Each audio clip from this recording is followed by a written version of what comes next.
कल क्या कराया था, पिछले कल का भी रिवीजन देख लो। कल अपन ने चालू कराया थर्मोडाइनमिक्स चैप्टर। सबसे पहले क्या बताया, जो इस चैप्टर में अपन को देखने की कोई भी प्रोसेस होती है, उस प्रोसेस में एनर्जी का एक्सचेंज कैसे होता है, किसको एनर्जी मिली, किसकी एनर्जी गई। जैसे अपन बॉन्ड बना रहे थे, बॉन्ड बनाते थे, अगर बॉन्ड बनाते थे तो एनर्जी रिलीज होती थी, बॉन्ड तोड़ते थे तो एनर्जी देनी पड़ती थी।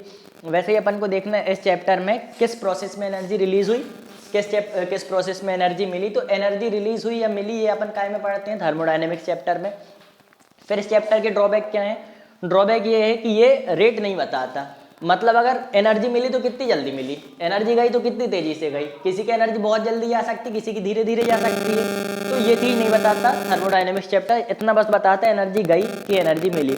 दूसरी चीज़, ये छोटे क्या कहते हो उसको, यानी छोटे स्केल पे अप्लाई नहीं होता। छोटे स्केल मतलब मान लो अगर अपन एक मॉलिक्यूल की बात कर रहे हैं कि H2O का H और O2 था, एक मॉलिक्यूल की बात कर रहे हैं, तो वहां पे कितनी एनर्जी मिली ये थर्मोडायनेमिक्स नहीं बताएगा। थर्मोडायनेमिक्स क्या बताएगा, अगर पूरी एक ग्लास भर के H2O है उसमें क्या हुआ वो थर्मोडायनेमिक्स बताएगा। मतलब छोटी स्केल में काम नहीं करता, बड़ी स्केल में काम करता। ये हो गए दो ड्रॉबैक।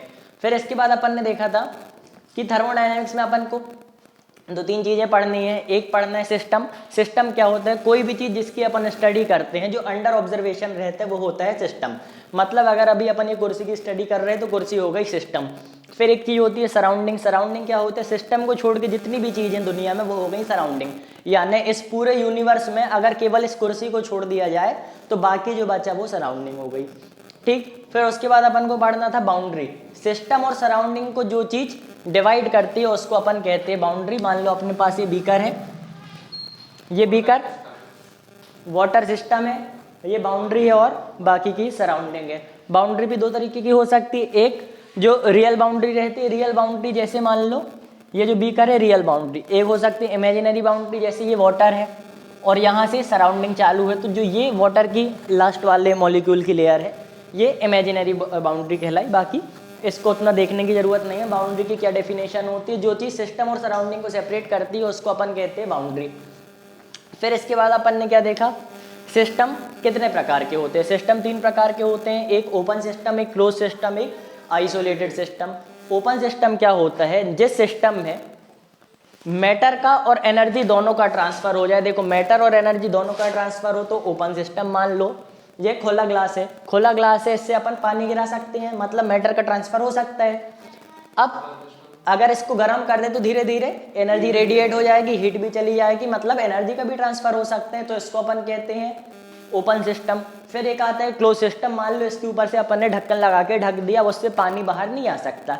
तो अपन को पता है पानी बाहर नहीं आ सकता तो मैटर का ट्रांसफर नहीं हो सकता, लेकिन अगर इसको गर्म करके छोड़ देंगे तो हीट एनर्जी बाहर आ सकती है रेडिएट होके। तो ऐसा सिस्टम जिसमें मैटर बाहर नहीं आ सकता लेकिन एनर्जी का ट्रांसफर हो सकता है उसको अपन कहते हैं क्लोज्ड सिस्टम। फिर एक आता है आइसोलेटेड सिस्टम। आइसोलेटेड सिस्टम मतलब थर्मस।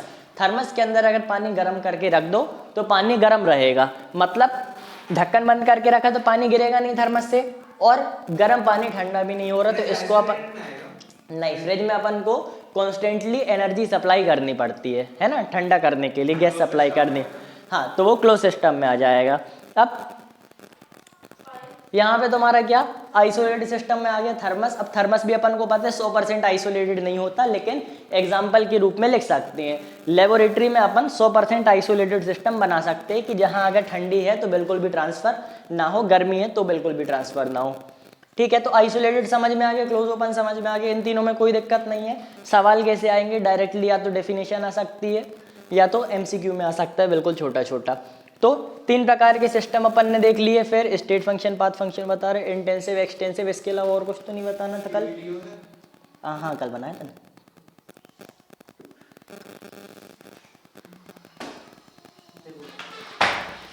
अरे क्या करते हो तुम लोग?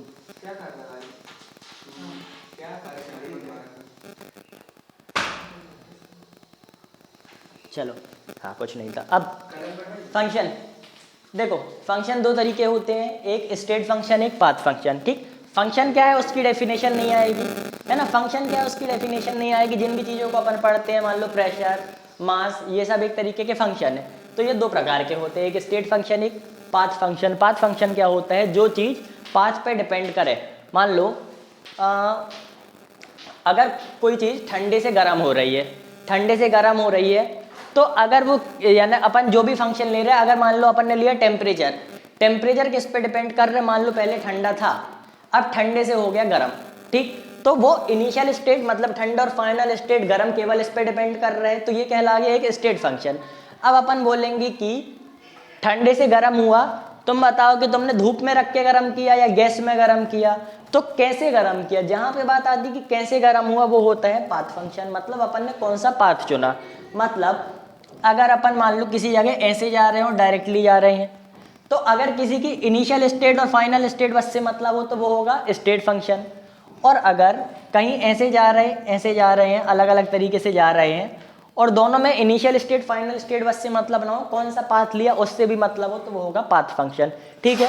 अब पाथ फंक्शन कौन से होते हैं, पाथ फंक्शन में एक आता है हीट और एक आता है वर्क। अब देखो हीट टेम्परेचर नहीं है, सिंपल सी बात, जो हीट है वो टेम्परेचर नहीं है, ठीक, अभी क्या है बताएंगे, लेकिन केवल पाथ फंक्शन में दो याद रखने, हीट और वर्क। अब हीट और वर्क छोड़ के जो भी तुमको दिखता है वो सब आ जाते हैं स्टेट फंक्शन। मान लो प्रेशर, वॉल्यूम, टेम्परेचर और जितनी भी चीज पढ़ोगे, एंट्रोपी, सारी चीजें आ जाएंगे स्टेट फंक्शन में। स्टेट फंक्शन हीट और वर्क छोड़ के जो भी पढ़ोगे सब स्टेट फंक्शन, हीट और वर्क पाथ फंक्शन। अब इसके अलावा हीट क्या होता है अभी बताएंगे। पहले देखो इंटेंसिव और एक्सटेंसिव प्रॉपर्टी, जिस भी प्रॉपर्टी में, अब देखो इसमें भले शॉर्टकट है कि हीट और वर्क छोड़ के बाकी जो है स्टेट फंक्शन में डाल दो, इसमें शॉर्टकट नहीं है, इसमें थोड़ी सा याद करना पड़ेगा, कल लिखवाए थे उसको देख के याद करना। इंटेंसिव प्रॉपर्टी क्या होती है, जिस प्रॉपर्टी में मेटल से कोई फर्क ना पड़े, मास के कम होने से या ज्यादा होने से कोई फर्क ना पड़े, डज नॉट डिपेंड ऑन मास, मतलब अपन उसमें मास कम कर रहे हैं, मास ज्यादा कर रहे हैं, उसको कोई फर्क ना पड़े, उसको अपन कहते हैं इंटेंसिव प्रॉपर्टी। और जिसमें मास के कम ज्यादा होने से फर्क पड़े उसको अपन कहते हैं एक्सटेंसिव प्रॉपर्टी। एग्जाम्पल, मान लो पानी है अपने पास, अगर एक ग्लास पानी है, एक ग्लास पानी का कुछ डेफिनेट मास होगा, अपन को पता है। अब एक ग्लास पानी की डेंसिटी क्या है, किसी भी पानी की डेंसिटी क्या है, 1000, ठीक, 1000 किलोग्राम पर मीटर क्यूब है पानी की डेंसिटी। अब बताओ अगर अपन ने 2 ग्लास पानी ले लिया, मतलब पानी का अपन ने मास बढ़ा दिया, डेंसिटी क्या है, डेंसिटी तो 1000 ही रहेगी, तो डेंसिटी हो गया एक तरीके की इंटेंसिव प्रॉपर्टी। अब बोलेंगे अपन वॉल्यूम, एक ग्लास मास जो है यानी एक ग्लास का जो मास है उसमें वॉल्यूम कितना है, एक ग्लास, मान लो 1 लीटर। अब अगर 2 ग्लास होगी तो 2 लीटर हो गया। तो बताओ मास के बढ़ने से वॉल्यूम बढ़ा, तो जो वॉल्यूम है एक तरीके की एक्सटेंसिव प्रॉपर्टी हो गई, मतलब मास पे डिपेंड कर रही है। तो इसकी लिस्ट कल लिखवा दी थी, वहां से देख के लिख लेना। एक बार यहाँ पे भी बता देते हैं कि तुम्हारा इंटेंसिव प्रॉपर्टी क्या क्या, मान लो density, temperature, pressure, specific heat capacity, molar heat capacity, boiling point, melting point, vapour pressure और विस्कोसिटी। ये सब किसके एग्जाम्पल है, इंटेंसिव प्रॉपर्टी के। एक्सटेंसिव प्रॉपर्टी के क्या एग्जाम्पल है, mass, volume, moles, entropy, Gibbs free energy, enthalpy, internal energy, heat capacity, ठीक। हीट कैपेसिटी अगर लिखे तो हीट कैपेसिटी में 3 टाइप की हीट कैपेसिटी आ जाएंगी, कौन कौन सी होती हैं अभी बताएंगे आगे, ठीक है। अब देखो इतना करा दिया था कल, अब बात आती है ये जो हीट है, यानी अब आज से शुरू कर रहे हैं, ये जो हीट है ये टेम्परेचर से कैसे डिफरेंस है। अपन तो हीट को भी गर्मी समझते हैं, टेम्परेचर को भी गर्मी समझते हैं, तो देखो हीट टेम्परेचर से कैसे डिफरेंट है। जो टेम्परेचर है, देखो यहाँ पे भी देख लो, टेम्परेचर एक तरीके का स्टेट फंक्शन है, लेकिन हीट स्टेट फंक्शन नहीं, हीट पाथ फंक्शन है। तो देखो टेम्परेचर मतलब होता है तापमान, किसी भी चीज का तापमान 2 degree Celsius, 10 degree Celsius, 273 degree kelvin, ये सब होते हैं टेम्परेचर। और जो हीट है, हीट यूनिट है एनर्जी की। तो जो टेम्परेचर है, टेम्परेचर की ऐसा यूनिट क्या रहेगी, टेम्परेचर की ऐसा यूनिट क्या होती है, केल्विन। और दूसरी यूनिट क्या होती है, मान लो डिग्री सेल्सियस और डिग्री फ़ारेनहाइट, ऐसा यूनिट होती है केल्विन। अब जो तुम्हारी हीट है, हीट की ऐसा यूनिट क्या होगी, हीट की ऐसा यूनिट क्या होगी, हीट एक तरीके की एनर्जी है, एनर्जी की ऐसा यूनिट जूल्स, तो हीट की ऐसा यूनिट भी होगी जूल्स, ठीक है। जूल्स, अर्ग, ये सारी हीट की यूनिट हो गई। अर्ग क्या होता है, 10⁻⁷ जूल्स, मतलब अर्ग। तो अब समझ में आया हीट और टेम्परेचर कैसे डिफरेंट है। तो देखो टेम्परेचर मतलब तापमान, हीट मतलब एक तरीके की एनर्जी। अब अभी खा रहे हैं,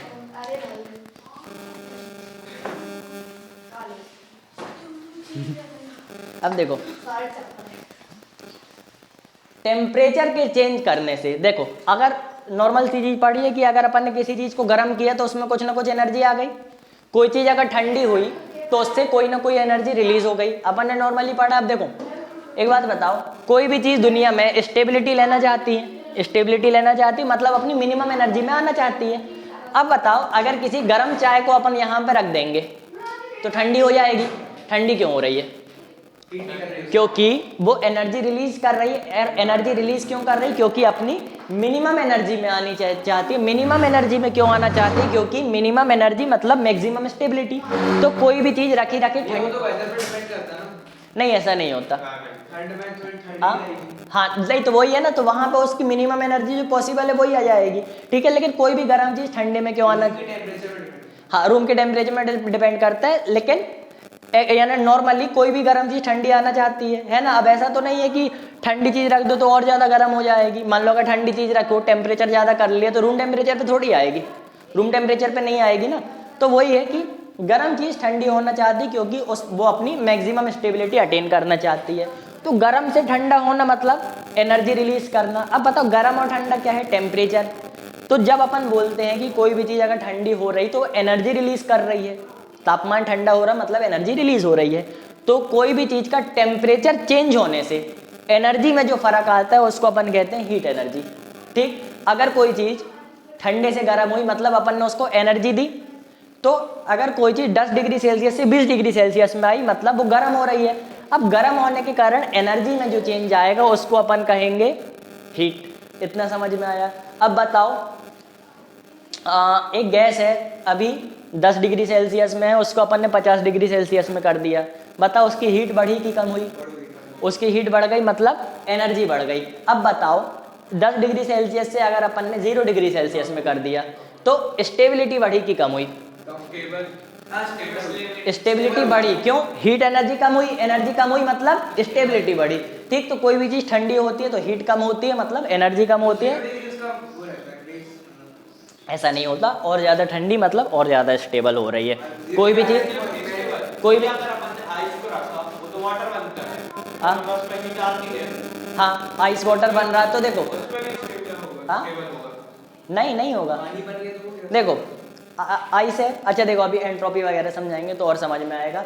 आइस पहले ज्यादा ठंडी थी, अब वो गर्म क्यों हुई बताओ? क्योंकि पहले फ्रीजर में रखी थी, अब अपन बाहर ले गए रूम टेम्परेचर में। रूम टेम्परेचर कितने मान लो 37 डिग्री या फिर 20-25 डिग्री जो भी रहते हैं, तो हमारा रूम टेम्परेचर मान लो 25 डिग्री लगभग रहता है। अब वो जो रूम टेम्परेचर है वहां पे भी अलग टेम्परेचर, ठीक, रूम टेम्परेचर अलग है। और अभी आइस का टेम्परेचर कितने? 0 डिग्री सेल्सियस।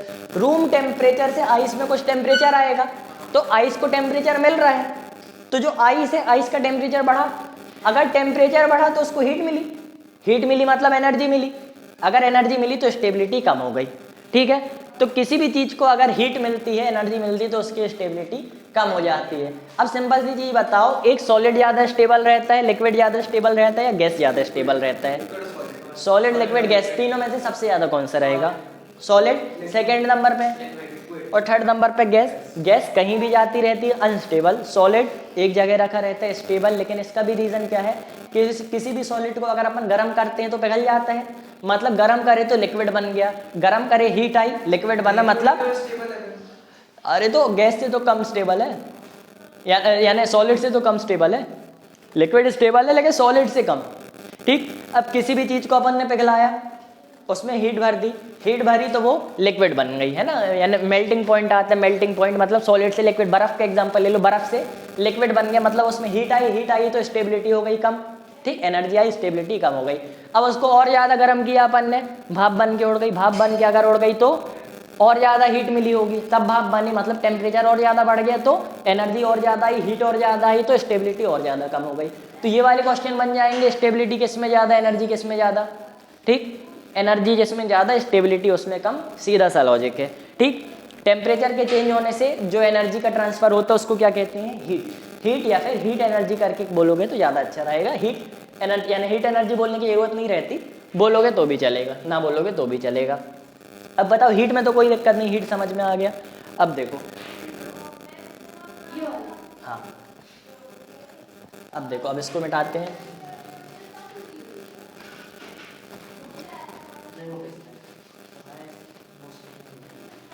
परसों टेस्ट है, ठीक लिखा था हमने 3 चैप्टर का, सॉलिड, फ्लूइड और थर्मोडायनेमिक्स। और वेव्स अपना कल कंप्लीट हो जाएगा, फिजिक्स वाला भी, वेव्स नहीं सॉरी थर्मोडायनेमिक्स कल फिजिक्स वाला कंप्लीट हो जाएगा, और वेव्स भी एक दिन में कंप्लीट हो जाएगा।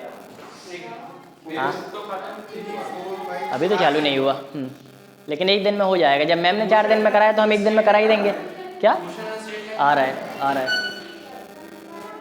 चलो अब देखो, अब क्या पढ़ाना है, देखो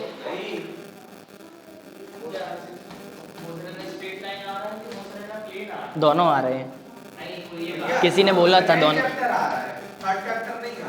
सेकेंड आ रहा, थर्ड नहीं आ रहा। एक बार सुनो, मैम से कंफर्म कर लेना अच्छे, पक्की बात। तो स्ट्रेट लाइन क्यों नहीं आ रहा? हाँ प्रिंटेड वाला पोर्शन भेज दो जो वहीं से आया हो। चलो यहाँ पे देखो, अब भेज देना भेज देना। अभी यहाँ पे देखो, अब अपन को क्या पढ़ना है, टाइप्स ऑफ प्रोसेसेस, प्रोसेस कितने टाइप की होती हैं। ठीक, अब देखो अलग अलग, देखो इधर देखो, इधर देखो। सबसे पहले अपन फंक्शन के हिसाब से देखेंगे प्रोसेस कितने तरीके की होती है। तो देखो प्रोसेस अपनी होती हैं 5 तरीके की, अपन को पढ़नी है।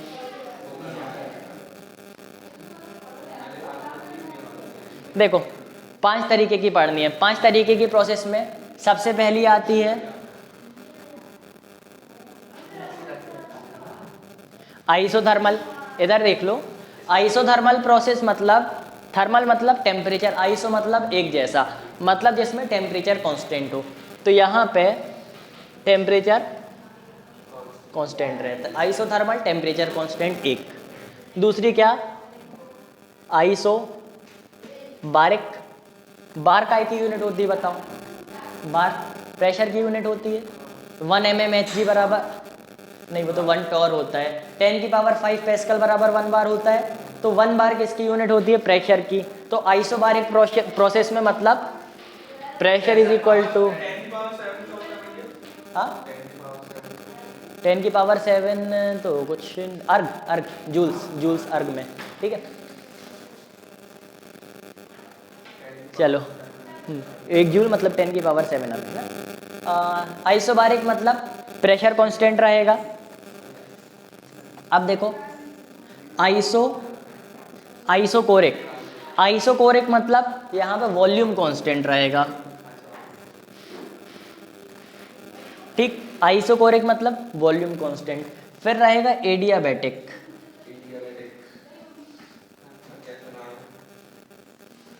एडियाबैटिक में हीट ट्रांसफर 0 रहेगा, मतलब ऐसी प्रोसेस जिसमें हीट का ट्रांसफर नहीं हो रहा, उसको अपन कहते हैं एडियाबैटिक प्रोसेस। ठीक, अब वैसी चीज़ है। अच्छा, अगर किसी चीज़ में मान लो एक सिस्टम है, ये सिस्टम है इसके अंदर का और बाहर सराउंडिंग है, और अगर मान लो ये वाली बाउंड्री अंदर और बाहर हीट का ट्रांसफर नहीं करने दे रही, अपन इसको कौन सा सिस्टम कहते थे? अपन इसको कौन सा सिस्टम कहते थे? अब भी बताया था, हीट बाहर नहीं जा रही और बनने तो मैटर तो बाहर जाएगा। अरे हीट बाहर नहीं जा, क्लोज आइसोलेटेड सिस्टम मतलब ना हीट बाहर जा रही तो ना मैटर, तो इस प्रोसेस को कहेंगे आइसोलेटेड प्रोसेस, इस सिस्टम को आइसोलेटेड सिस्टम। अब ये जो बाउंड्री है, देखो हीट बाहर क्यों नहीं जा रही? इस बाउंड्री के कारण। तो इस बाउंड्री को अपन कहते हैं एडियाबैटिक बाउंड्री। ठीक, तो आइसोलेटेड सिस्टम की जो बाउंड्री होती है उसको अपन कहते हैं एडियाबैटिक बाउंड्री, और जो प्रोसेस होती है उसको कहते हैं एडियाबैटिक प्रोसेस, क्योंकि ट्रांसफर ऑफ हीट 0 होता है। ठीक है, अब यहाँ पे देखो 5वें नंबर पे एक होती साइक्लिक प्रोसेस। साइक्लिक प्रोसेस मतलब चेंज इन स्टेट 0। अब देखो यहाँ पे स्टेट में चेंज होता है लेकिन वापस वैसे ही आ जाता है। अब देखो कैसे, एक एग्जांपल मान लो वाटर साइकिल है। क्या हुआ? पहले लिक्विड था, लिक्विड भाप बनी, ऊपर गया, ऊपर बादल बने, बारिश हुई, वापस लिक्विड बन गया। अब अगर लिक्विड से वापस लिक्विड बन गया तो जितनी एनर्जी पहले उसको मिली होगी कि भाप बना, फिर वापस भाप बन के वापस पानी मिला, तो उतनी एनर्जी उसने वापस रिलीज कर दी होगी क्योंकि वापस पानी बन। नहीं जाती होगी, लेकिन देखो अगर कोई चीज़ लिक्विड से वापस लिक्विड बन गई, अच्छा देखो नॉर्मल सी चीज़, अगर किसी चीज़ को लिक्विड रहने में मान लो एनर्जी की ज़रूरत नहीं है, मान के चलो जीरो जूल्स की ज़रूरत है, अब उसको एनर्जी मिली 10 जूल की, भाप बन गया। अब अगर वो वापस लिक्विड बना तो 10 जूल की एनर्जी तो गई ना, तो वो वापस अपने उसी स्टेट में आ गया, मतलब चेंज इन स्टेट हो गया जीरो। अब चेंज इन स्टेट जीरो का मतलब जो जिस स्टेट में रहे उसी स्टेट में आ जाए। अगर अपन वाटर साइकिल एक एग्जाम्पल है, मान लो अगर अपन ने पानी को गर्म किया, भाप बन गई, भाप बन के वापस कंडेंसेशन होके वापस नीचे आ गई, तो वो भी कहला गया साइक्लिक प्रोसेस। तो साइक्लिक प्रोसेस में क्या होता है, साइक्लिक प्रोसेस में जो भी स्टेट रहता है वापस वही स्टेट आ जाता है, इसको अपन कहते हैं साइक्लिक प्रोसेस। साइक्लिक प्रोसेस समझ में आ गई। अब देखो ये 5 याद करनी है, इसके अलावा देखो केवल थ्योरी का चैप्टर है, इसमें कुछ नहीं आना। साइक्लिक प्रोसेस अरे अभी तो केमिस्ट्री का पढ़ रहे हैं, चलो अब हाँ अब देखो साइक्लिक प्रोसेस हो गई। अब अपन काय में आए, मान लो तुम्हारा प्रोसेस, फिर 2 फर्दर डिवाइडेशन होते हैं, एक इरिवर्सिबल प्रोसेस, एक रिवर्सिबल प्रोसेस। तो देखो नॉर्मल सी चीज है,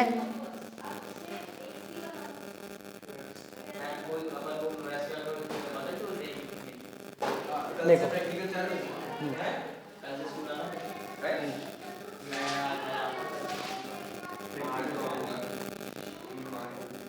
अब देखो इरिवर्सिबल प्रोसेस जो रिवर्स ना हो, रिवर्सिबल जो रिवर्स हो जाए। देखो नॉर्मल है, रिवर्सिबल प्रोसेस ऐसी प्रोसेस जो रिवर्स हो जाए, इरिवर्सिबल जो रिवर्स ना हो सके।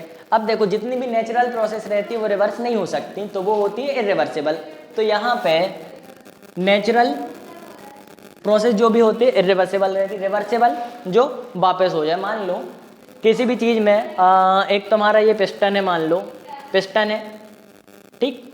अब यहाँ पे जो भी प्रेशर अभी इक्विलिब्रियम में है, अगर ऊपर अपन ने लोहे का एक ब्लॉक रख दिया तो तुरंत ये यहाँ पे आ जाएगा। अब बताओ इसमें प्रेशर का चेंज धीरे धीरे हुआ या जल्दी से हो गया? जल्दी से हो गया, जल्दी से नीचे आ गया, तुरंत नीचे आ गया। तो इसको अपन कहते हैं इरिवर्सिबल प्रोसेस, जो प्रेशर का चेंज जल्दी से हो गया। अब अगर मान लो यहाँ पे अपन धीरे धीरे धूल डाल रहे हैं, एक एक दाना करके एक बार में धूल डाल रहे हैं, तो आखिरी में जब बहुत सारी धूल इकट्ठी होगी तो नीचे आ जाएगी। नहीं, लेकिन तुरंत में तो नहीं आ रहा ना। अब देखो इरिवर्सिबल क्या है, रिवर्सिबल क्या है, एक एक करके धूल डाल रहे हैं। अब एक एक करके धूल डाल रहे हैं मतलब धीरे धीरे नीचे आ रही। अब मान लो किसी भी एक पॉइंट में अपन को देखेगा कि वो रुका हुआ है, अपन को लग ही नहीं रहा वो नीचे जा रहा है, लेकिन जा रहा है, लेकिन देखो नीचे तो जा रहा है, लेकिन अपन को किसी भी पॉइंट में नहीं लग रहा। तो अपन को लगता है कि हर पॉइंट में वो इक्विलिब्रियम में है, क्योंकि इतना धीरे धीरे नीचे आ रहा है कि अपन को दिख नहीं रहा, तो लग रहा है हर एक पॉइंट में इक्विलिब्रियम में है। अगर हो सकता है अपन ने एक दाना नहीं डाला, कहीं भी एक दाना नहीं डाला, या डाल भी दिया तो हो सकता है थोड़ा सा ऊपर आ जाए अंदर प्रेशर के कारण, क्योंकि देखो अंदर पता नहीं चल पाएगा ना नीचे आया, हो सकता है जल्दी से असर ना कर पाए, थोड़ा सा ऊपर आ जाए, नॉर्मल सी बात है, हो सकता है। इसको अपन कहते हैं रिवर्सिबल प्रोसेस, जो किसी भी पॉइंट में हल्का से रिवर्स हो सके, ठीक। रिवर्सिबल प्रोसेस समझ में आया, जो वापस चली जाए, इरिवर्सिबल जो वापस ना जाए। नेचुरल प्रोसेस कैसी रहती है, इरिवर्सिबल। अब यहाँ पे देखो तुम्हारा इस प्रोसेस को होने में ज़्यादा स्टेप लगेंगे, यानी रिवर्सिबल को होने में ज़्यादा स्टेप लगेंगे कि इरिवर्सिबल को? रिवर्सिबल को होने में ज़्यादा लगेंगे। अरे रिवर्सिबल में जो रिवर्सिबल में एक एक करके आ रही ना, एक एक करके आ रही, तो बिल्कुल धीरे धीरे आ रहा है, धीरे धीरे आ रहा तो ज़्यादा स्टेप लगेगी। किसमें? रिवर्सिबल में जाएंगे ज़्यादा स्टेप, इरिवर्सिबल एक ही स्टेप में हो जाएगी। तो इसमें फाइनाइट स्टेप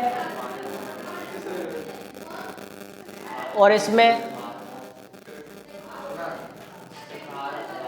इधर देख लो, infinite step, unlimited step. Finite step मतलब अपन को दिख रहे हैं कितने स्टेप।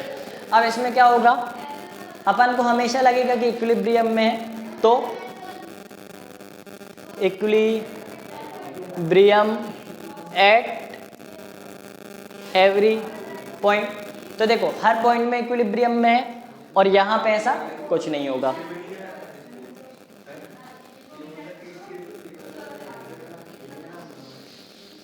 ठीक है, रिवर्सिबल इरिवर्सिबल समझ में आ गया क्या है। और इसके एक दो और पॉइंट अच्छे देख लिए अगर इसी में मिल जाए तो हमारे नोट्स में।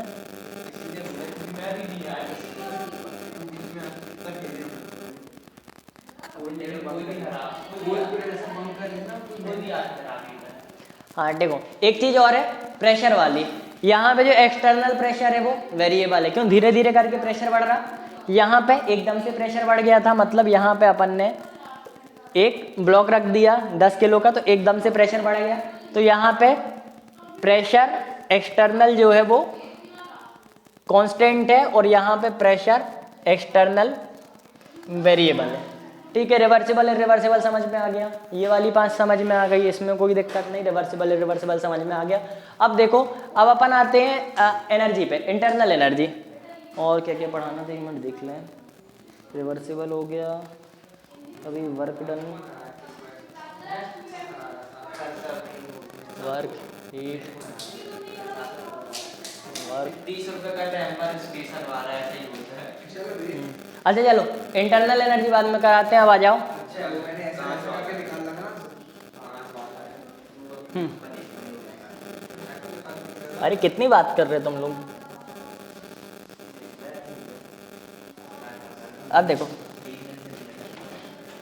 देख लो, अब वर्क और हीट को थोड़ा अच्छे से अपन को पढ़ना है। तो देखो, वर्क और हीट थोड़ा सा यहाँ पे देखो, यहाँ पे फिजिक्स में चेंज आएगा, थोड़ा सा फिजिक्स में चेंज आएगा, इसलिए यहाँ पे अच्छे से देख लेना।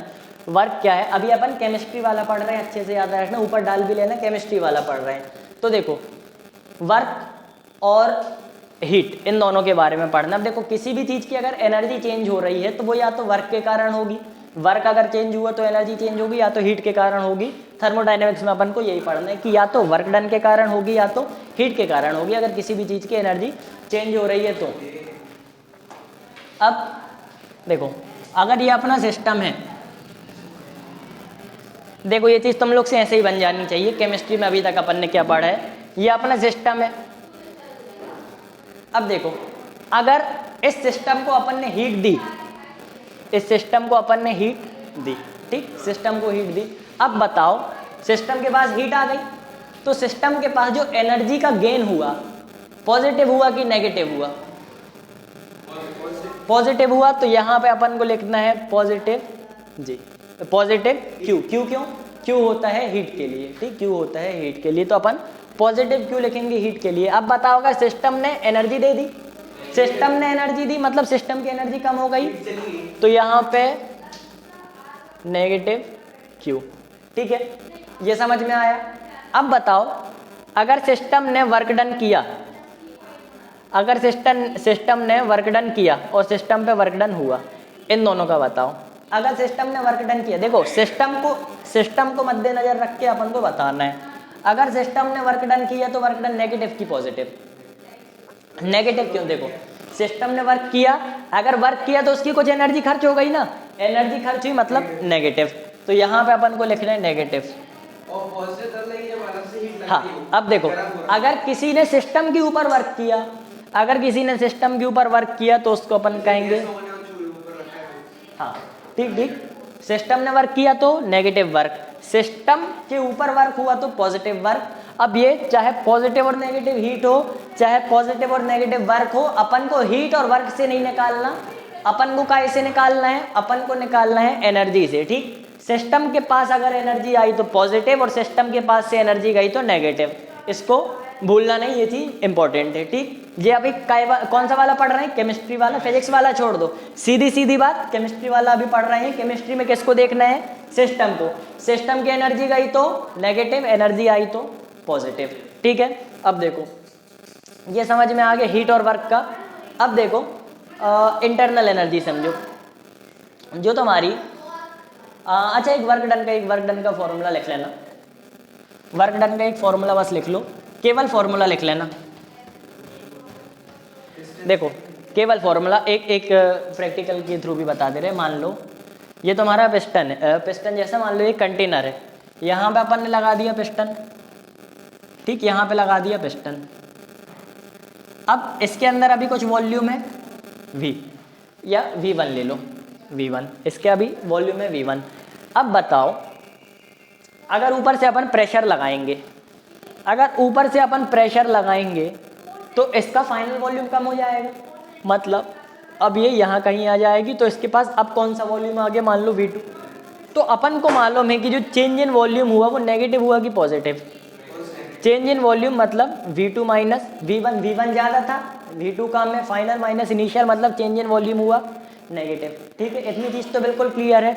अब देखो केवल इसी एक्टिविटी से तुमको ये याद रखना है कि वर्क का एक फॉर्मूला होता है, वर्क का एक फॉर्मूला होता है माइनस पी डेल्टा वी।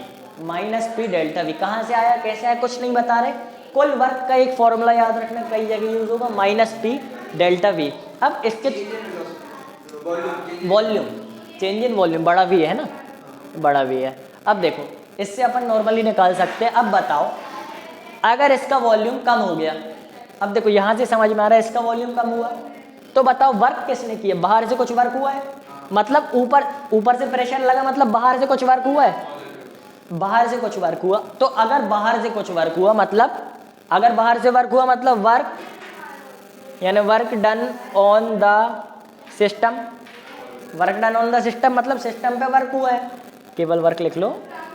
अब अगर सिस्टम पे वर्क हुआ है तो वॉल्यूम कम हो गया, सिस्टम पे वर्क हुआ तो वॉल्यूम कम हो गया, वॉल्यूम कम हो गया तो माइनस पी डेल्टा वी क्या आएगा, माइनस पी डेल्टा वी क्या आएगा, तो देखो एक माइनस तो पहले से है, पी कांस्टेंट है, जो डेल्टा वी आएगा वो भी नेगेटिव आएगा, मतलब डेल्टा वी जो आएगा वो भी नेगेटिव आएगा। अगर नेगेटिव आएगा तो नेगेटिव नेगेटिव कट जाएंगे, नेगेटिव नेगेटिव अगर कट जाएंगे तो आखिरी में तुम्हारा वर्क कैसा आ जाएगा, पॉजिटिव आ जाएगा।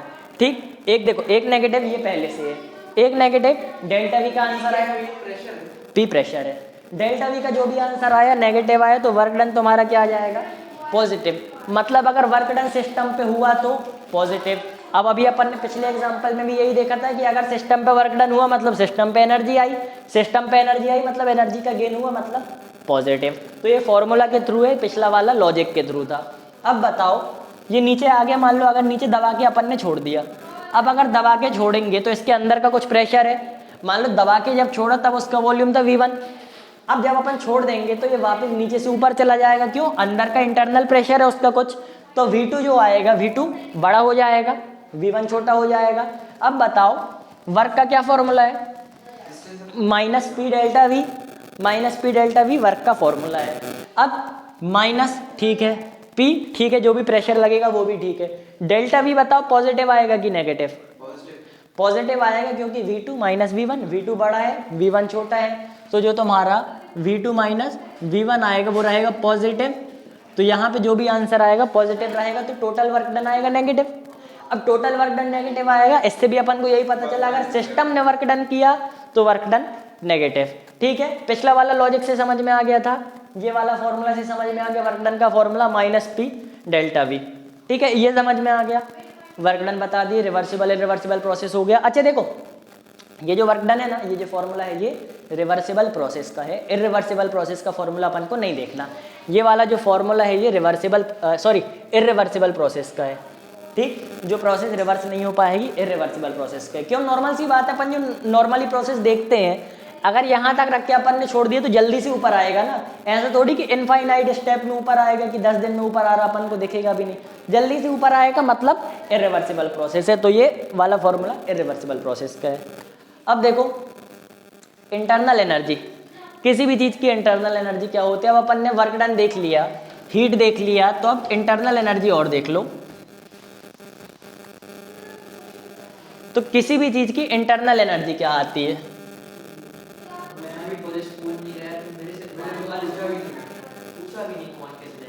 चलो देखो internal energy E, internal energy क्या होती है, मान लो किसी भी सिस्टम के अंदर की जो भी टोटल एनर्जी होती है उसके अंदर की, चाहे इलेक्ट्रॉनिक एनर्जी हो, पोटेंशियल एनर्जी हो, सारी एनर्जी का सम क्या होता है, इंटरनल एनर्जी। ठीक है, तो किसी भी सिस्टम के अंदर की सारी एनर्जी का सम होता है इंटरनल एनर्जी। अब बताओ सिस्टम के अंदर की एनर्जी का सम, हाँ, सिस्टम के अंदर जितनी भी एनर्जी है उसका सम टोटल होता है इंटरनल एनर्जी। ठीक है, अब देखो इंटरनल एनर्जी हो गया, इंटरनल एनर्जी में इतना ही है। अब देखो फर्स्ट लॉ ऑफ थर्मोडायनेमिक्स, देखो फर्स्ट लॉ ऑफ थर्मोडायनेमिक्स तुम लोग का यहीं तक हुआ है,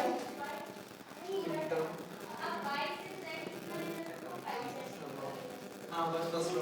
फर्स्ट लॉ ऑफ थर्मोडायनेमिक्स तक हुआ। फर्स्ट लॉ ऑफ थर्मोडायनेमिक्स क्या कहता है कि देखो energy can neither be created nor be destroyed in a close system. ये चीज तो अपनी बिल्कुल क्लियर है। तो फर्स्ट लॉ ऑफ थर्मोडायनेमिक्स का ये क्लियर है, एनर्जी ना बन सकती है ना बिगड़ सकती, क्या कर सकती, केवल अपना ट्रांसफॉर्मेशन कर सकते हैं एक फॉर्म से दूसरे फॉर्म तक। ये हो गई फर्स्ट लॉ ऑफ थर्मोडायनेमिक्स की प्रॉपर क्या कहते हैं डेफिनेशन। अब फर्स्ट लॉ ऑफ थर्मोडायनेमिक्स ने क्या बोला कि एनर्जी ना चेंज हो सकती है ना एनर्जी ना बन सकती है ना एनर्जी बिगड़ सकती है, केवल चेंज हो सकती है। फर्स्ट लॉ ऑफ थर्मोडायनेमिक्स की डेफिनेशन एनर्जी तो मतलब किस टाइप की? कि कोई भी एनर्जी ना बन सकती है ना खत्म हो सकती है, बस चेंज हो सकती है। अब देखो मान लो हीट एनर्जी से थर्मल यानी हीट एनर्जी से काइनेटिक एनर्जी से हीट एनर्जी, ये सब थर्मोडायनेमिक्स का काम है, ठीक है, कन्वर्जन ऑफ एनर्जी। अब देखो इसमें एक फॉर्मूला है, एक फॉर्मूला क्या लिखना है, अपन को पता है कि चेंज हो सकती है। अब भी बताया था थर्मोडायनेमिक्स में अपन इतनी देर से क्या पढ़ रहे हैं, थर्मोडायनेमिक्स में अपन इतनी देर से क्या पढ़ रहे हैं कि अगर एनर्जी चेंज हो रही किसी सिस्टम की तो या तो वो हीट के कारण चेंज होगी या तो वर्क डन के कारण चेंज होगी, है ना। यानी जो दो पाथ फंक्शन है एनर्जी चेंज केवल उन्हीं के कारण हो सकती है। थर्मोडायनेमिक्स में इतनी देर से यही पढ़ रहे हैं। तो यहाँ पे फर्स्ट लॉ का जो फॉर्मूला आता है delta E is equal to Q plus W. Q क्या है, हीट एनर्जी, डब्ल्यू क्या है, वर्क डन। तो जो भी चेंज इन नहीं फिजिक्स में बताएंगे। देखो delta E is equal to, physics बिल्कुल अभी छोड़ दो नहीं तो बनेगा नहीं ये भी। Delta E is equal to Q plus W, Q heat energy, W work energy, है ना, यानी जो भी इसका वर्क है उसके कारण जो एनर्जी है। डेल्टा ई क्या है, चेंज इन एनर्जी। अब ये भी एनर्जी की यूनिट, ये दोनों भी एनर्जी की यूनिट, ये अपन को पता है। तो फर्स्ट लॉ ऑफ थर्मोडायनेमिक्स का फॉर्मूला क्या है, delta E is equal to Q plus W. ये फर्स्ट लॉ ऑफ थर्मोडायनेमिक्स का फॉर्मूला है। फर्स्ट लॉ ऑफ थर्मोडायनेमिक्स की डेफिनेशन बता दी। अब इधर देखो कुछ फॉर्मूले अपन को और लिखने हैं। जो फर्स्ट लॉ ऑफ थर्मोडायनेमिक्स का अपन का ये निकल के आया, अब इसको अपन को अप्लाई करना है इन 5 प्रोसेस में। देखो प्रोसेस 5 तरीके की अपन ने बताई, जिसका प्रेशर कांस्टेंट, टेम्परेचर कांस्टेंट। अब जो फर्स्ट लॉ ऑफ थर्मोडायनेमिक्स का फॉर्मूला निकल के आया उसको अपन को अप्लाई करना है इन सब प्रोसेस में। तो इन सब प्रोसेस के लिए फॉर्मूला बदल जाएगा, ठीक है। मेन फॉर्मूला यही रहेगा, प्रोसेस बदलेंगी तो फॉर्मूला बदल जाएगा। तो एक फॉर्मूला सबसे पहले ये याद करना है। अब देखो इन सब प्रोसेस का क्या फॉर्मूला होगा, अलग अलग लिखवा रहे सबके लिए। तो देखो थोड़ा सा पढ़ लो।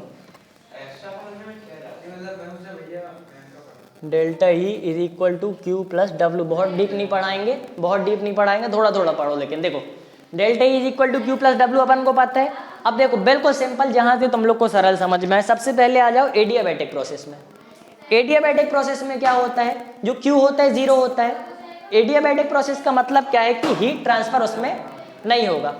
एडियाबैटिक प्रोसेस मतलब हीट ट्रांसफर नहीं होगा।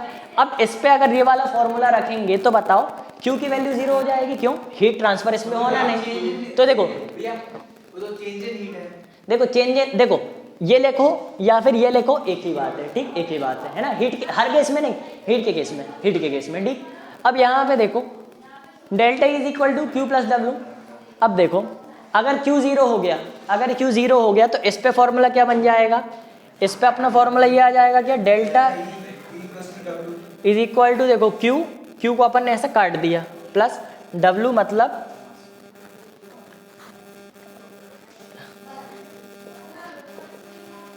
ये समझ में आया, बताओ ये वाला समझ में आया, इसमें कोई दिक्कत नहीं, समझ में आ गया। अब देखो साइक्लिक प्रोसेस, अब देखो साइक्लिक प्रोसेस में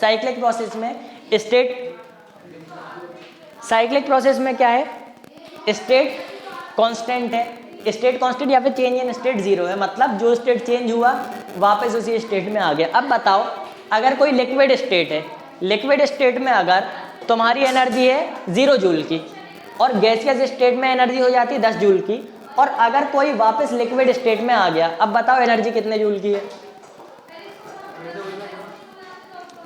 लिक्विड स्टेट 0 जूल की एनर्जी, उसको अपन ने 10 जूल की एनर्जी थी, गैसियस स्टेट में आ गया। अब अगर वो वापस लिक्विड स्टेट में आया तो कितने जूल की एनर्जी उसके पास अब हो गई, अभी कितनी हो गई, वापस आने के बाद 0 हो गई, वापस आने के बाद 0 हो गई, मतलब पहले कितनी थी 0, पहले 0 थी, 10 हुई, वापस 0, मतलब सबसे शुरू में 0 और सबसे आखिरी में 0। साइक्लिक प्रोसेस है। अब बताओ अगर 0 से एनर्जी वापस आ गई तो यहाँ पे चेंज इन एनर्जी जीरो हुआ क्या? वर्क डन नहीं, चेंज इन एनर्जी जीरो हुआ क्या? ठीक, चेंज इन एनर्जी अगर जीरो हो गया मतलब डेल्टा ई जीरो हो जाएगा यहाँ पे। तो फॉर्मूला क्या था अपना? फॉर्मूला था delta E is equal to Q plus W. अब चेंज इन एनर्जी जीरो हो गया, क्यों? साइक्लिक प्रोसेस है, तो ये हो गया जीरो। अब अपना क्या बचा? Zero is equal to Q plus W. तो अपना फाइनल फॉर्मूला क्या आ गया? Zero is equal to Q plus W या फिर Q is equal to minus W, है ना? डब्ल्यू को उस साइड ले गए, माइनस डब्ल्यू हो गया, ये वाला फॉर्मूला बन गया। अब देखो आइसोथर्मल प्रोसेस में आ जाओ। आइसोथर्मल प्रोसेस क्या होती है? देखो गैसियस स्टेट तुम लोग ने पढ़ा नहीं, हम बता दे रहे बिल्कुल क्लियरली। गैसियस स्टेट में अपन की दो गैस लेते हैं, एक आइडियल गैस और रियल गैस। ठीक, अभी यहाँ पे आइडियल गैस लेके चल रहे हैं। तो आइडियल केस में आइडियल गैस जो रहती है, आइडियल गैस में एनर्जी का जो भी चेंज होता है वो किसके कारण होता है? हीट के कारण, केवल और केवल हीट के कारण, नहीं सॉरी, केवल और केवल टेम्परेचर के कारण, हीट के कारण नहीं, केवल और केवल टेम्परेचर के कारण। तो आइडियल गैस में एनर्जी का जो भी चेंज होता है वो होता है टेम्परेचर के कारण। अब यहाँ पे अपन ने ले लिया temperature is equal to constant, मतलब change in temperature is equal to zero. Temperature constant मतलब कोई चेंज नहीं आ रहा, तो चेंज इन टेम्परेचर जीरो। अब बताओ अगर चेंज इन टेम्परेचर जीरो है तो एनर्जी का कुछ ट्रांसफर होगा क्या? आइडियल केस में जो भी एनर्जी आ रही है या जा रही है किसके कारण? टेम्परेचर के कारण जाती है। टेम्परेचर का चेंज नहीं हो रहा तो एनर्जी, चेंज इन एनर्जी भी जीरो हो जाएगी। तो change in temperature zero, change in energy भी जीरो, है ना? इसको अच्छे से सुनना। क्यों? आइडियल गैस तुम लोग ने पढ़ा नहीं है ना, 5th चैप्टर था स्टेट्स ऑफ मैटर जो कट गया है। तो आइडियल गैस में टेम्परेचर के कारण ही एनर्जी का चेंज होता है। एनर्जी अगर चेंज हो रही है तो टेम्परेचर के कारण, और अगर टेम्परेचर में जीरो चेंज है तो एनर्जी में भी जीरो चेंज आ जाएगा। तो फॉर्मूला क्या था? Delta E is equal to Q plus W. Change in energy zero हो गया, क्यों जीरो हो गया? चेंज इन एनर्जी इसलिए जीरो हुआ क्योंकि चेंज इन टेम्परेचर जीरो था। तो यहाँ पे भी तुम्हारा क्या निकल के आएगा? Q is equal to minus W. ये समझ में आ क्या? हो सकते हैं। ठीक, तीन फॉर्मूले समझ में आ गए, आइसोबारिक और आइसोकोरिक। अब देखो आइसोकोरिक में ये वाले भी बन जाएगी आइसोकोरिक। आइसोबारिक का डायरेक्ट फार्मूला लिखवा देंगे। आइसोकोरिक में आओ, एक मिनट, देखो ये तुम्हारा आइसोकोरिक मतलब वॉल्यूम कांस्टेंट। अब देखो आइसोकोरिक मतलब वॉल्यूम कांस्टेंट। सबसे पहले फॉर्मूला क्या था? Delta is equal to Q plus W. Work का क्या फॉर्मूला लिखवाया था अभी? Minus P delta V, minus P delta V. तो देखो इसको ऐसा लिख सकते क्या? E is equal to Q minus P delta V लिख सकते हैं। वी कांस्टेंट मतलब delta V is equal to zero. Delta V zero तो मतलब ये पूरी टर्म जीरो हो जाएगी। अगर ये पूरी टर्म जीरो हो गई, अगर ये पूरी टर्म जीरो हो गई तो delta E is equal to Q, केवल क्यू, केवल क्यू। ठीक, तो delta is equal to Q. अब देखो, अब यहाँ पे एक चीज देखो, ये जो Q है delta is equal to Q है, यहाँ पे अपन Q के साथ छोटा सा v बना देंगे। क्यों?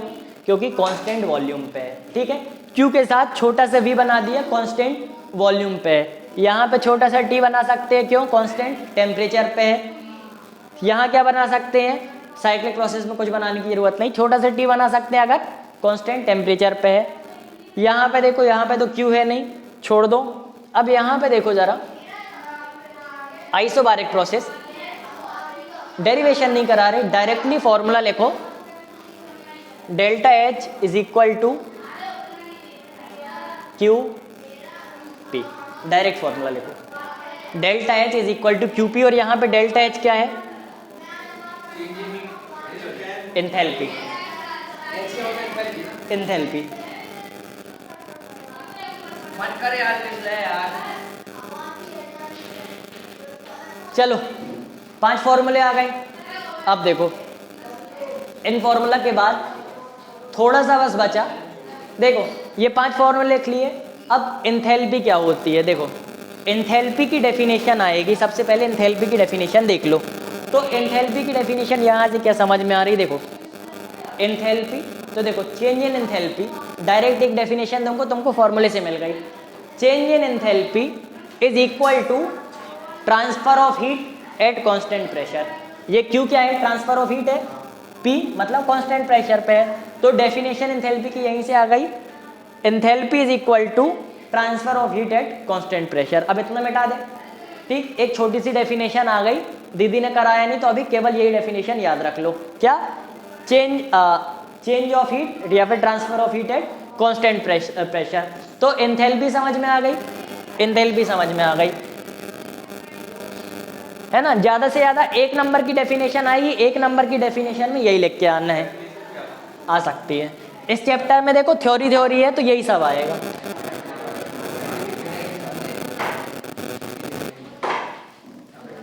चलो चलो बस थोड़ा सा बचा 5 मिनट का। अब देखो स्पॉन्टेनियस और नॉन स्पॉन्टेनियस प्रोसेस। तो देखो स्पॉन्टेनियस, नॉन स्पॉन्टेनियस। अच्छा हाँ यार, अभी तो हीट कैपेसिटी भी बची है। देखो अरे हल्ला मत करो। देखो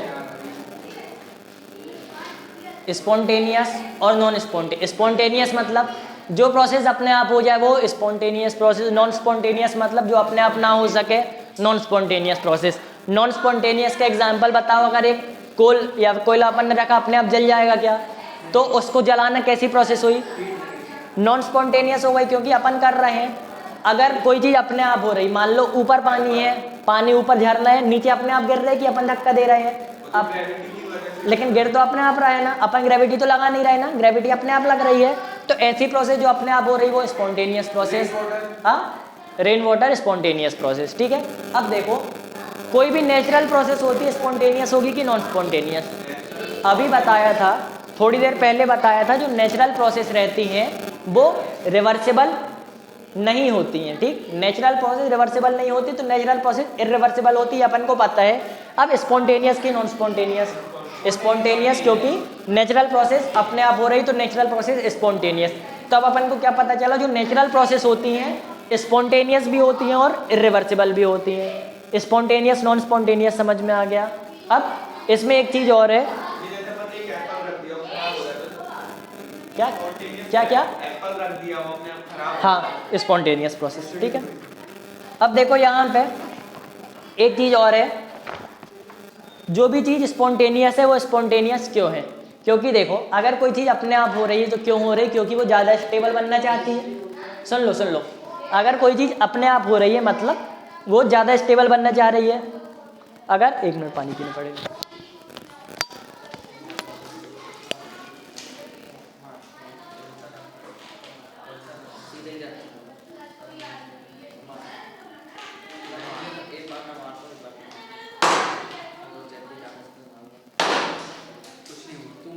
जितनी ताकत से मार सकता मार दे। चल बस वो बेटा, अरे वो पहले से करेक्ट है इसलिए फटाफट टूट रहा है, समझे? बस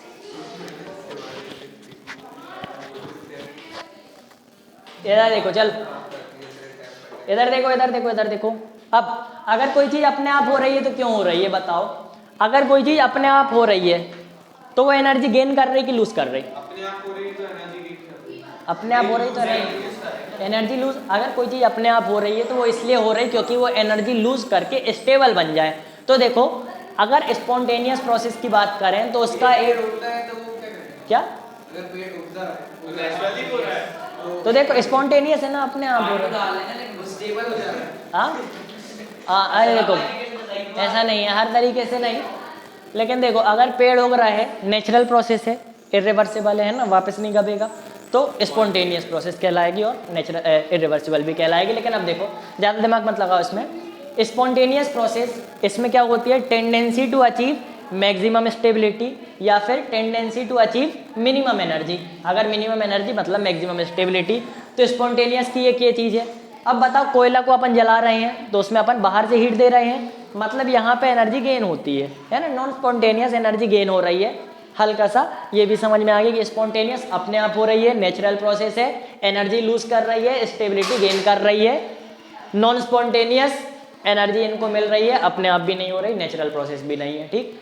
अब यहाँ पे देखो इसमें एक चीज़ और आएगी। अब आती है एंट्रोपी। जरा किनारे लिख ले, हम भूल ना जाए। हीट कैपेसिटी, ठीक। अब देखो पढ़ाना है ना अभी। अब स्पॉन्टेनियस नॉन स्पॉन्टेनियस समझ में आ गया। स्पॉन्टेनियस में एक पॉइंट और रखो, इसमें आता है टेंडेंसी टू अचीव। देखो tendency to achieve maximum entropy, maximum entropy और रैंडमनेस। अब देखो एंट्रोपी का मतलब बताया था, रैंडमनेस। अब देखो किसी भी चीज़ की एंट्रोपी क्या है, एंट्रोपी की डेफिनेशन क्या रहती है। एंट्रोपी की डेफिनेशन देखो, अच्छी वाली डेफिनेशन देख के ही बता दे रहे हैं हम। लिखा है, एक मिनट रुकना बस, नहीं लिखा, वही लिखी है। देखो एंट्रोपी, एंट्रोपी मतलब देखो एंट्रोपी क्या होता है, एंट्रोपी मतलब डिग्री ऑफ रैंडमनेस। सबसे पहले देखो ये वाला पॉइंट समझ में आ गया। स्पॉन्टेनियस प्रोसेस मतलब tendency to achieve maximum entropy और रैंडमनेस। ये पॉइंट को अभी एज इट इज याद करो। अब एंट्रोपी का मतलब समझाएंगे, फिर तुम लोग रिलेट करना। तो देखो एंट्रोपी, एंट्रोपी मतलब डिग्री ऑफ रैंडमनेस। एंट्रोपी की सिंपल सी डेफिनेशन, डिग्री ऑफ रैंडमनेस और डिसऑर्डरनेस। अब कोई चीज़ अगर डिसऑर्डर्ड है मतलब रैंडम है ना, किसी चीज़ का ऑर्डर। अब देखो ए बी सी, ए के बाद बी आ रहा, बी के बाद सी आ रहा, तो ये ऑर्डर्ड है। ए के बाद जी आ जाए, जी के बाद जे आ जाए, जे के बाद जेड आ जाए, तो ये रैंडम है। तो एंट्रोपी मतलब डिग्री ऑफ रैंडमनेस, मतलब कोई चीज़ कितनी ज़्यादा रैंडम है वो क्या बताता है, एंट्रोपी बताता है। मतलब कोई चीज़ कितनी ज़्यादा रैंडम वो बताती है एंट्रोपी। एंट्रोपी को डिनोट करते हैं अपन एस से। बताओ गैस की एंट्रोपी ज़्यादा होगी लिक्विड की या सॉलिड की? गैस की एंट्रोपी, गैस के मॉलिक्यूल सबसे ज्यादा रैंडम मूवमेंट करते हैं, तो एंट्रोपी ऑफ गैस सबसे ज्यादा, फिर एंट्रोपी ऑफ लिक्विड और फिर एंट्रोपी ऑफ सॉलिड। हाँ लेकिन फिर भी थोड़ी बहुत एंट्रोपी रहती है। अब यहाँ पे मान लो धूल सॉलिड है, एंट्रोपी है। अब यहाँ पे देखो अब तुम्हारा आया, अगर वाटर है, लास्ट टॉपिक बचे, इसके बाद हीट कैपेसिटी बस कराना है। अगर वाटर है बर्फ में, अभी वाटर है सॉलिड में है ना, यानी आई से ये, इसके बाद बना वाटर लिक्विड में और फिर वाटर बना गैस में। बताओ एंट्रोपी इंक्रीज हो रही है डिक्रीज? एंट्रोपी इंक्रीज हो रही है। क्यों? सॉलिड से गैस बन रहा, एंट्रोपी हो रही इंक्रीज। ऐसा ही कोई भी रिएक्शन अगर तुमको दे दे, रैंडमनेस बढ़ रही। कोई भी रिएक्शन दे दे, ए अगर सॉलिड में है, ए सॉलिड में कितना, 2A सॉलिड में है प्लस 1B लिक्विड में है, और उससे बन गए अगर 2C गैस में। तो देखो यहाँ पे देखो, अगर एक रिएक्शन दे दी ऐसी और तुमसे पूछे एंट्रोपी इंक्रीज हो रही है डिक्रीज, तो कैसे देखेंगे बताओ? यहाँ पे गैस के कितने मॉलिक्यूल, 0। यहाँ पे गैस के 2 मॉलिक्यूल या मोल कुछ भी कह लो। तो 0 मोल ऑफ गैस मतलब कम एंट्रोपी, यहाँ पे ज़्यादा एंट्रोपी। तो अपन एंट्रोपी कैसे निकाल सकते हैं? एंट्रोपी अपन निकाल सकते हैं कि गैस के जितने ज़्यादा मॉलिक्यूल्स, एंट्रोपी उतनी ज़्यादा। तो एंट्रोपी समझ में आ गया, एंथैल्पी समझ में आ गया। एंथैल्पी का तो नॉर्मल बताया था QPH वाली से, एंथैल्पी समझ में आ गया, एंट्रोपी समझ में आ गया, स्पॉन्टेनियस नॉन स्पॉन्टेनियस समझ में आ गया। अब जो चीज़ स्पॉन्टेनियस होती है वो tendency to achieve maximum entropy, इस पॉइंट को याद बस करना है, याद बस करना। ये मत सोचना कि अगर पानी को रख दिया, यानी देखो नॉर्मल आइस को रख दिया वाटर बन जाएगी, केवल इससे याद रख लो वाटर बन रही मतलब एंट्रोपी उसकी मैक्सिमाइज हो रही। ठीक है, बाकी इसमें ज़्यादा नहीं सोचना है, केवल याद करके आंसर करके आना है। अब देखो हीट कैपेसिटी बस बची, बिल्कुल 2 लाइन का टॉपिक है। हीट कैपेसिटी 3 तरीके की होती है। हीट कैपेसिटी देख लो मतलब क्या है, बस कुल मतलब देख लो।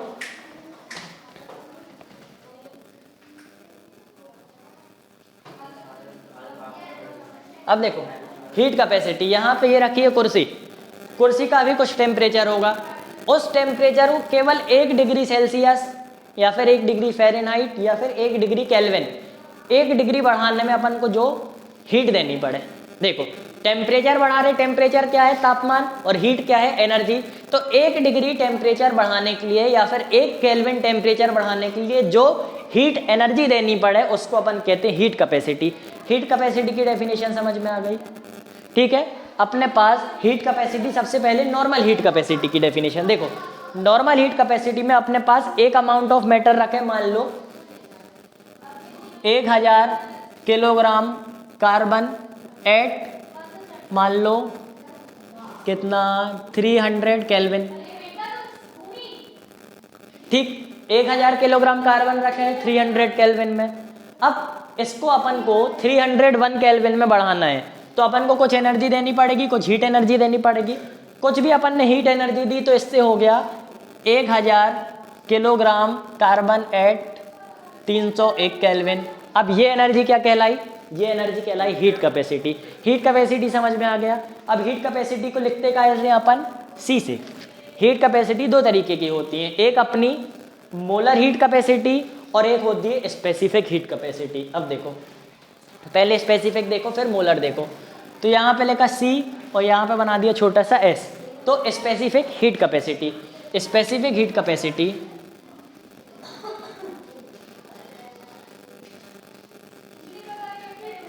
मान लो ये थी मान लो 100 जूल। ठीक, मान लो ये थी हीट कैपेसिटी इसकी 100 जूल। ठीक, मान के चल। अब देखो स्पेसिफिक हीट कैपेसिटी मतलब यहाँ पे अपन ने देखा था कि 1 किलो यानी जितना कार्बन दिया है पूरे कार्बन को, यहाँ पे केवल 1 ग्राम ऑफ सब्सटेंस, केवल 1 ग्राम सब्सटेंस की बात हो रही। तो देखो 1 ग्राम सब्सटेंस का 1 केल्विन टेम्परेचर बढ़ाने के लिए जो हीट लगती है उसको कहेंगे स्पेसिफिक हीट कैपेसिटी। अब देखो केवल 1 ग्राम सब्सटेंस का बढ़ाना है। इसी वाले एग्जाम्पल में देखो, इस वाले में 1000 किलोग्राम कार्बन था 300 डिग्री सेल्सियस में, तो 1000 किलोग्राम कार्बन को 301 केल्विन में चेंज करने के लिए जो हीट लगी उसको अपन ने कह दिया हीट कैपेसिटी। अब बताओ अगर 1000 किलोग्राम को करने के लिए 100 जूल लगी, 1 किलोग्राम को करने के लिए कितनी जूल लगती? 0.1 लगती, 0.1 लगती। ठीक, यहाँ पे पॉइंट ले लो 3030 मतलब 1 किलोग्राम को करने के लिए 0.1 जूल लगी। अब बताओ 1 ग्राम को करने के लिए 0.0001। ठीक, तो 1 ग्राम को करने के लिए 0.0001 लगी। तो यहाँ पे हीट कैपेसिटी आ जाएगी ऊपर वाले एग्जाम्पल से अगर देखें तो 0.0001। ठीक है, समझ में आई? ये वाला समझ में आ गया अच्छे से। 1 किलोग्राम नहीं है, 1 ग्राम है, अच्छे से याद रखना। ग्राम ऐसा यूनिट नहीं है, फिर भी 1 ग्राम को चेंज करने के लिए जो हीट लगती है उसको कहते हैं स्पेसिफिक हीट कैपेसिटी। अब लिखने को आए तो यही डेफिनेशन तो लिख ही दोगे कि 1 ग्राम किसी भी चीज़ के 1 ग्राम सब्सटेंस को चेंज करने में जो हीट लगती है उसको कहते हैं ये। अब देखो हीट कैपेसिटी का तुम्हारा फॉर्मूला क्या होता है? हीट कैपेसिटी का फॉर्मूला होता है, लिखा होगा Q upon change in temperature. देखो हीट कैपेसिटी का फॉर्मूला होता है Q upon delta T. Heat capacity मतलब Q अपॉन डेल्टा टी। अब Q अपॉन डेल्टा टी को अगर चेंज इन टेम्परेचर टाइम क्यों होगा? अब देखो इससे अगर अपन को ये बनाना है, अगर इससे ये बनाना है तो देखो अपन इसमें क्या कर देंगे, इसमें देखो नॉर्मली क्या किया, जो तुम्हारी ये थी उसमें अपन ने डिवाइड किसका किया? इसका डिवाइड किया है ना, मतलब टोटल जो भी था उसका अपन ने डिवाइड कर दिया। तो यहाँ पे स्पेसिफिक हीट कैपेसिटी लाने के लिए, स्पेसिफिक हीट कैपेसिटी लाने के लिए भी क्या करना पड़ता है? Q upon m delta T. तो देखो ये होता है स्पेसिफिक हीट कैपेसिटी का फॉर्मूला। मतलब जो भी तुम्हारी हीट कैपेसिटी थी, जो भी हीट कैपेसिटी थी उसमें अपन ने मास को डिवाइड कर दिया। मास किस में होना चाहिए? ग्राम में होना चाहिए। यहाँ पे ग्राम लिख, m के आगे ग्राम लिखना। देखो m जी लिख दिया, मतलब मास ग्राम में होना चाहिए, ऊपर नीचे दोनों ग्राम में होना चाहिए। तो देखो ये स्पेसिफिक हीट कैपेसिटी का फॉर्मूला आ गया। आ गया? बताओ एक एग्जांपल लो जरा। 700 ग्राम के लिए हीट कैपेसिटी है तुम्हारी, हीट कैपेसिटी सी है 7000 जूल्स। इसकी स्पेसिफिक हीट कैपेसिटी निकाल दो जल्दी से।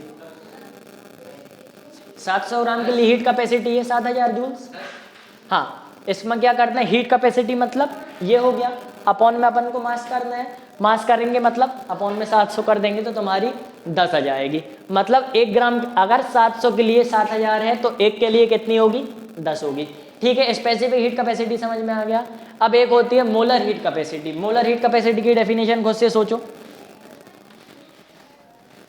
जल्दी सोचो। ऐसे लिखते हैं क्या? सिंबल क्या है इसका? मोलर हीट कैपेसिटी, सोचो तुम लोग जब तक। मोलर CM, हाँ चलो सही है। चलो मोलर हीट कैपेसिटी क्या होगा? अरे जब यहाँ पे टोटल था, टोटल मास यहाँ पे था 1 ग्राम मास, यहाँ पे आ जाएगा 1 मोल। सब्सटेंस के 1 मोल को चेंज करने में, 1 मोल का टेम्परेचर 1 केल्विन से चेंज करने में जितनी हीट लगती है उसको कहते हैं molar heat capacity. Molar heat capacity का फॉर्मूला क्या है? देखो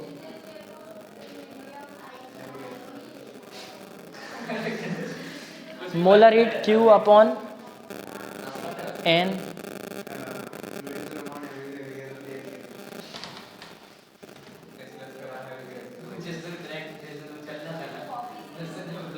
लो ये फॉर्मूला किसका है?